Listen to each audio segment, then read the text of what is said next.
Welcome to another episode of Food, Nutrition, and Wellness with Dr. Dan Remley.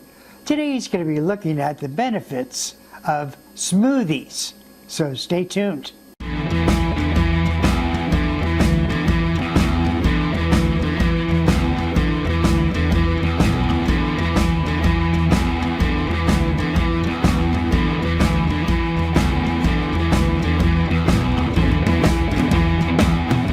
Welcome to another episode of Food, Nutrition, and Wellness with Dr. Dan Remley. Dan Remley is an associate professor with the Ohio State University Extension Program and is a specialist of food, nutrition, and wellness. Dan, it's always a pleasure talking with you. Well, thanks for having me out again. And it's my understanding you have an interesting program today, something that during the summer months all of us seem to enjoy. Yeah, we're going to talk about smoothies. I don't typically talk about certain specific foods, but I want to talk a lot about smoothies because you're right, in the summer month they can be a wonderful kind of dessert type of beverage, but they can also be really healthy too, depending on how you make them. So you can get lots of fruits and vegetables and dairy and a lot of your food groups in, a lot of vitamins and minerals. And plus you can have them on the go. So if you're busy, you can have a smoothie, you get all your vitamins and minerals. Again, depending on how you make them. And also it's a great way to deal with like food waste too, because I don't know if you're like me, but a lot of my, sometimes I'll buy fruits and vegetables and they might get a little overripe. For example, I grow strawberries and I pick some strawberries, but they're starting to get a little overripe. So I'm not sure, what do I do with these? I don't really want to eat them fresh. Hey, I can throw them in a smoothie. So it's a great way to address food waste. You can get nutrition. They're wonderful types of things to have on the go as well. Dan, I often wonder in making a smoothie, I thought there was only one way to make a smoothie, and that was with a little bit of cream and some fruit and just sort of mix things up. That is one way to make a smoothie, but there's lots of different ways, and so we'll explore some of those ways to make your smoothies both tasty and nutritious as well too. Oh, very good. So we'll talk about the benefits. We'll talk about like what is a superfood. There isn't, you can use smoothies as like a meal replacement, but it kind of depends on how you prepare them, or you can make them as like a supplement to your meal. So we'll talk a little bit about that. And lastly, we'll talk about just different recipes and different ways that you can make the smoothies as well. Let's talk a little bit about the benefits of smoothies. As I mentioned earlier, they're very convenient to make, and you can easy to drink on the go. You can get opportunity to get fruits and vegetables, and some people don't like the taste and texture of certain fruits and vegetables. Kids, for example, can be my kids were kind of picky eaters, and so it's a great way to try to prepare fruits and vegetables so that so that they may be more appealing to people. And certainly smoothies can be really nutritious. Fruits and vegetables and dairy, those foods have lots of vitamins and mineral, like vitamins A and C and fiber and phytochemicals that are so healthy. Fiber, as I mentioned, can be really healthy, and so they can pack a lot of vitamins and minerals and be very, very nutritious.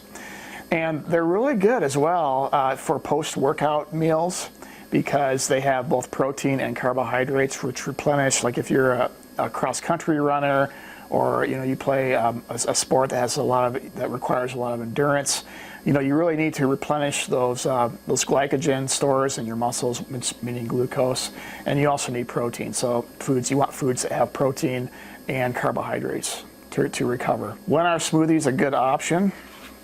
Anytime. Smoothies, as I said, they can. They're wonderful to get lots of different vitamins and minerals, and you can pretty much put anything in a smoothie from your garden. You can put in, you mentioned fruit, but you can also put in vegetables such as kale or spinach. Even things like sweet potatoes and carrots can go into a smoothie. So you really can put anything into them, even cabbage. And the more fruits and vegetables you add into your smoothie, the more nutritious that they are. And also, if you're not feeling well, you might have kind of a finicky stomach, try a smoothie, and you can get vitamins and minerals that way. If you're craving sweets like ice cream, smoothies can be a healthy option. Again, depending on how you prepare them, then we'll talk more about that. As I said, if you're a person on the go, Smoothies are very convenient food. You can grab it and drink it on the go. So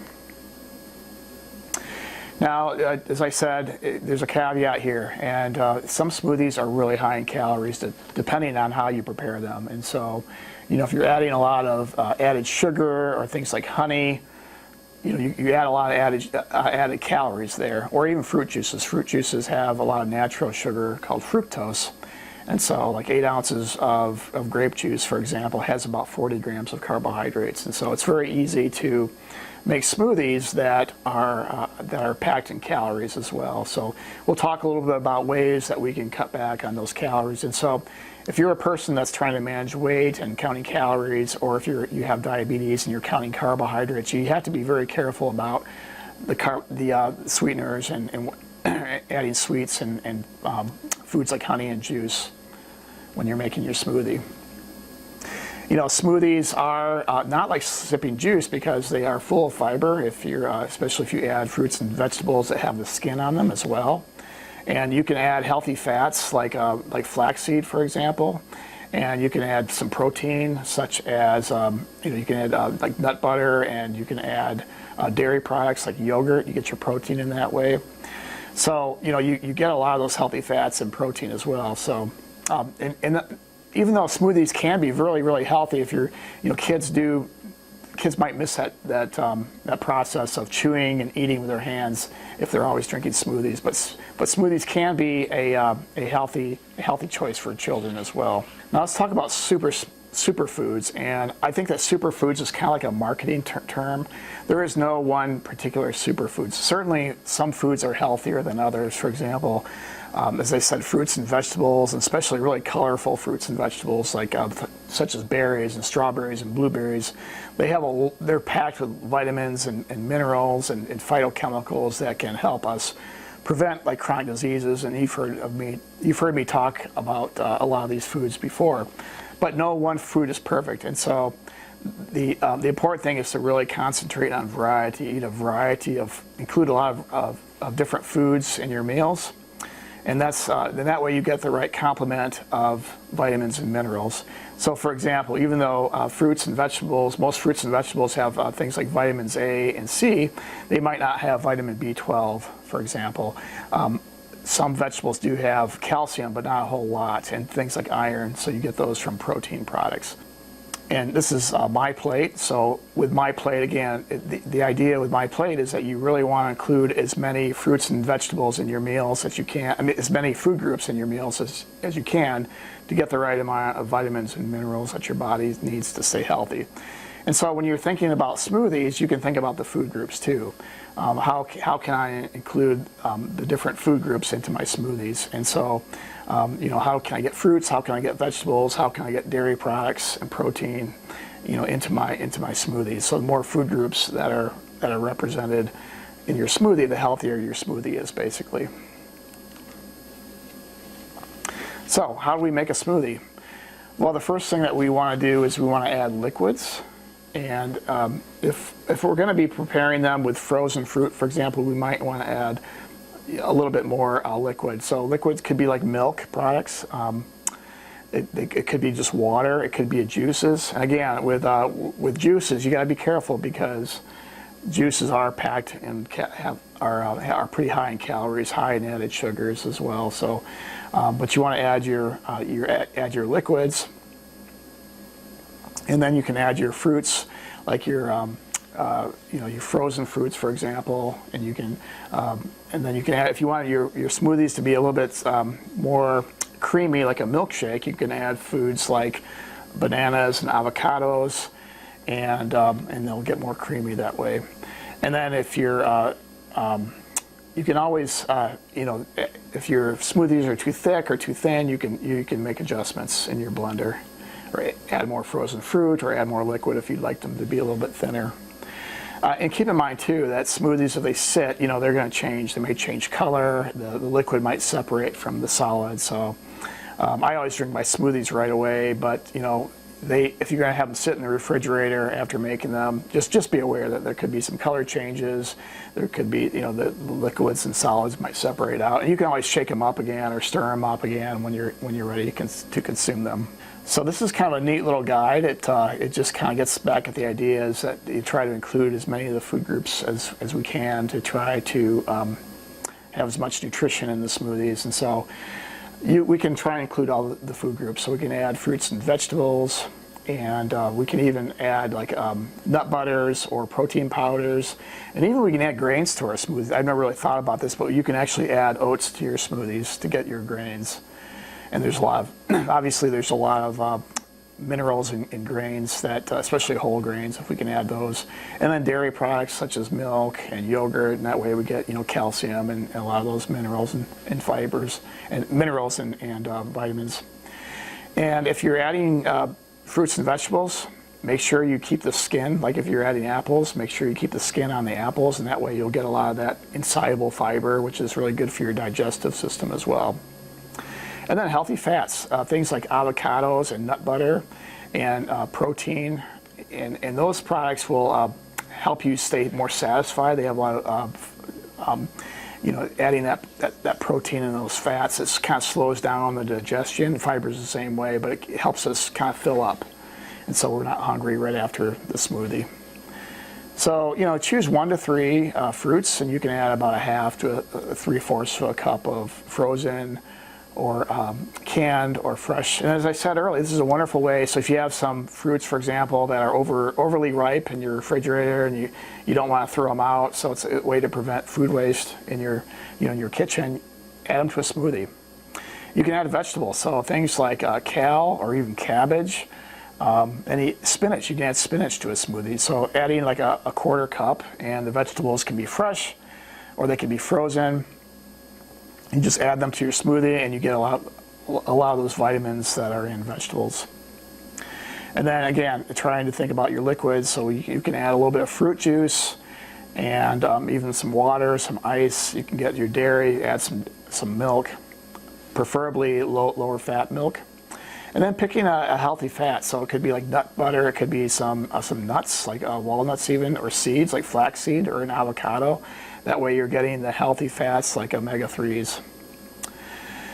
And then, some recipes will call for added sugar or honey. Maybe cut back on that a little bit and add some spice, such as you can get kind of creative, like adding some cinnamon or some herbs or ginger, nutmeg, pumpkin spices. When you add those spices, it enhances the flavor of the smoothie. And so that's a great way to cut back on your sugar without compromising too much of your flavor. And then trying fresh herbs like mint or basil or parsley. And I don't know, I grow those in my garden too, so that's a good use of those types of things. It adds nutrition as well. Frozen or shredded coconut, a little bit of honey, vanilla might be some other things you might try. Again, honey is high in calories though. So we talked about added sugars, and there are some things that we can do to our smoothies to reduce the amount of calories. And if you're a person with diabetes like me, being mindful of carbohydrates. And so one thing that we can do, if the recipe does call for sugar or honey, we can reduce the recipe by about 1/3 and be okay. And then add more of these spices that we talked about, vanilla, cinnamon, nutmeg, and this will enhance the flavor. So we're cutting back on the sugar, but we're not compromising our flavor. Choosing lower sugar fruits, things like berries, strawberries, blueberries, blackberries, those products have a lot less sugar than, say, a pineapple. And so if we can choose those lower sugar fruits, we'll be better off in terms of our total calories and carbohydrates. And then toss in some mild vegetables. Vegetables typically have a lot less calories than fruits because they don't have those natural sugars. And then the fruit juice. I do like fruit juice because I think they add a lot of flavor. But the more fruit juice you add to your smoothie, the more carbohydrates you're going to have in your smoothie as well. So be careful about fruit juices. Getting kids to help with smoothie, that's a great way to get them involved with meal preparation and cooking. A lot of kids don't have those experiences today, so it's very easy to do. They can create their own smoothies. And then experiment with what's available in the season. If you have a garden, as I said, I've got a lot of strawberries, and so make use of those seasonal products. And then you can also freeze and store leftovers too. So You can even make popsicles if you have some sticks and popsicle trays. They really can make a delicious dessert. You can go ahead and freeze them. So here's a kind of a recipe for an apple pie smoothie, and this has apple, banana, some milk, some yogurt, vanilla or plain. Vanilla yogurt may have more calories, so be mindful of that. It's got some oats in it, so you've got your grains, and you've got some of those spices that we talked about too, and just some ice cubes. And so this is a really delicious smoothie that you can make, and it's got dairy, it's got fruits, it's got some grains, and you've got some spices as well. So for one serving of this is about 166 calories, and so that's pretty good. So that's the smoothie presentation, and I wore this shirt in honor of Pride Month, but also it sort of exemplifies what we've been talking about, right? With how just the different things you might want to include in it. Different colors, more colors that you add to your smoothie, the healthier your smoothie, and colorful fruits and vegetables and things like that. So, some of us, rather than make our own smoothies, we really go to the fast food place or restaurant, or are they just as nutritious? That's a really good question. Yes, there are places that make smoothies, and even like fast food restaurants will have smoothies, and you want to look at the calories and the carbohydrates. The restaurants now are pretty good about providing the calorie counts on a lot of their products. And so we saw that recipe right there. It had 166 calories. Most of some of those smoothies that you might buy at a restaurant have about 3 times as much smoothies, as many calories and carbohydrates as what we saw there in that apple smoothie, the apple pie smoothie. So yeah, be mindful that a lot of the times they'll be adding added sugars, and they'll be using lots of fruit juices. The restaurants want to provide a tasty product. And but they might not always be too mindful of nutrition, so you want to make sure you read those labels and then look at the carb count, look at the calories, and that type of thing. Anything more than 400, 500 calories, there's a lot of calories there. So when I was first introduced to smoothies, I just basically thought it was a sundae melted down. Would you say that sundaes or banana splits or different kinds of ice cream like that is also a smoothie, if you want to? Yeah, so they will be called smoothies, right? So yeah, ice cream, and what I would think of them more as like milkshakes, because you think about milkshake, it's like milk and ice cream. So even though they will have some fruit juice in them, again, it's just semantics, where these products you can call them smoothies, but they might have some fruit juice, but ice cream. But really, I would probably call them shakes. But they're a lot higher in calories and not as nutritious as some of the things we've been talking about. Now, when we do go to an ice cream parlor or a fast food restaurant where we acquire these, one of the things is that we're putting a lot of faith in the particular ingredients of each restaurant. What is the difference between going to like a yogurt versus going to a Dairy Queen or Dairy Mart or whatever it might be? Is there any difference between the different companies, what ingredients that they use? You mean in terms of like frozen yogurts? And well, when thinking about frozen yogurt and ice cream, frozen yogurt typically, when you compare serving sizes, similar serving sizes, frozen yogurt will have less calories just because there's less fat, and fat is it's very calorie dense. There's about 9 calories per gram, and so things like your custards, your frozen custards, and ice cream that you might get at like Dairy Queen or other places like that, I guess compared to the yogurt places, the frozen yogurt, they're going to have a little bit more calories.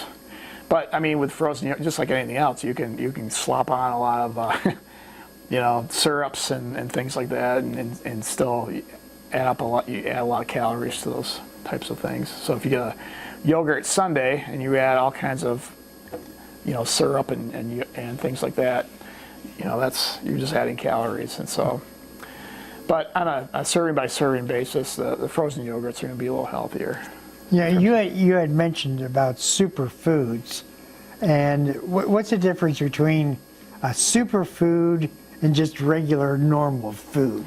It's just a marketing term. Okay. Yeah, but I think superfoods are marketed as being healthier. And you think about like a berry. Berries have a lot of phytochemicals and nutrients, and they're healthier choices than say, like a milkshake or something like that. That's a bad example, but so berries are sometimes considered superfoods, but berries alone, I mean, you're not going to get protein by eating berries by themselves, and so even though they're very healthy, they're healthy in combination with other foods. Are smoothies good for any age, or is it specifically to those that are active in the sun? Oh, I think they're certainly appropriate for any ages, and I think they can be. I mean, kids like them because kids love milkshakes and things like that. And they, as I said earlier, some kids are picky eaters. And they don't like the texture of certain fruits and vegetables, and so it's a wonderful way for parents to kind of sneak those foods, into snacks and meals by doing that through smoothies. And with seniors, and sometimes seniors they might have trouble with dentures or problems with their teeth, so they might not be able to eat an apple. So it's a good way for seniors to get nutrition as well, especially those that have maybe they have problems eating certain types of fruits and vegetables. So smoothies are a wonderful way for them to get those types of foods. What are 3 or 4 things that we need to be aware of about smoothies? Well, I would say number one, if you're purchasing a smoothie at a restaurant, make sure you're mindful of the calorie information and sweetening carbohydrates. So read those labels. If you're preparing a smoothie and you have a recipe, as we saw earlier, there are ways that we can cut back on the amount of sugar. So we can cut our sugar by about 1/3. So maybe if it calls for, say, a cup of juice, you can cut it back by, cut it down to 2/3. Or if it calls for 3 tablespoons of sugar, just use 2 tablespoons. And then in replace, you can add lots of spices like cinnamon or nutmeg or vanilla. So there's lots of different ways that we can cut back on, on the sugar and calories in terms of how we prepare our smoothies. And then the last thing, the third thing, is to think about the food groups. So think about fruits and vegetables and dairy and even grains, and try to incorporate as many of those food groups as you can when you're preparing your smoothies. And that way you're going to have, a full complement of vitamins and minerals, because no one food has all of those things. And so, yeah, the more that we can kind of work in, the more food groups we can work into our smoothies, the healthier, generally speaking. And I will say too that there's a lot of companies that market like certain shakes, or you just need to eat the shakes, or you need to go on this diet and just have the shakes, and that's something that we want to be careful of, because smoothies are, even though they're super healthy, they're not always standalone meals replacements, and so you want to incorporate other. Maybe they can be a supplement to a meal, but typically smoothies are not going to be a replacement for a meal, or just be mindful of diets that people try and sell you that say, hey, you just drink this smoothie every day for breakfast and lunch and dinner. That's probably something that you want to be careful about. Dan, you're an associate professor with the Ohio State University, and your specialty is food, nutrition, and wellness. Can you give the audience sort of an overview of what that entails?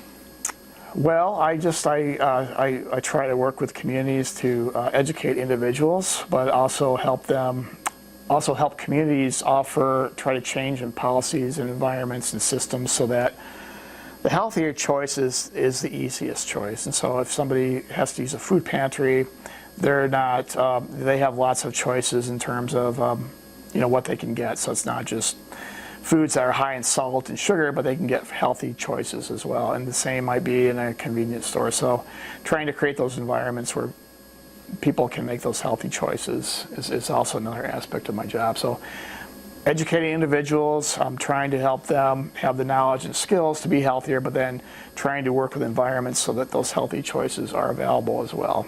Our mission is to extend the knowledge and research and engage with people, engage with individuals and communities around that research base. And so, we're all about trying to help people improve their quality of life. And so that's why we are promoting health and extension. We partner a lot with public health, for example, in communities. But have a high quality of life. We really need to live healthy lifestyles, and it's better if we can prevent diabetes, and so we don't get diabetes, for example, when we're in our 30s and have to take medicine. That's going to increase our risk for complications like amputations and that type of thing. So it's all about engaging individuals and communities with research-based health information, so that they can have highly productive and have high qualities of life. Hey, we're talking with Dr. Dan Remley. He's an associate professor with the Ohio State University and works with the Ohio State University Extension Program, Food, Nutrition, and Wellness. Dan, thank you. Thank you.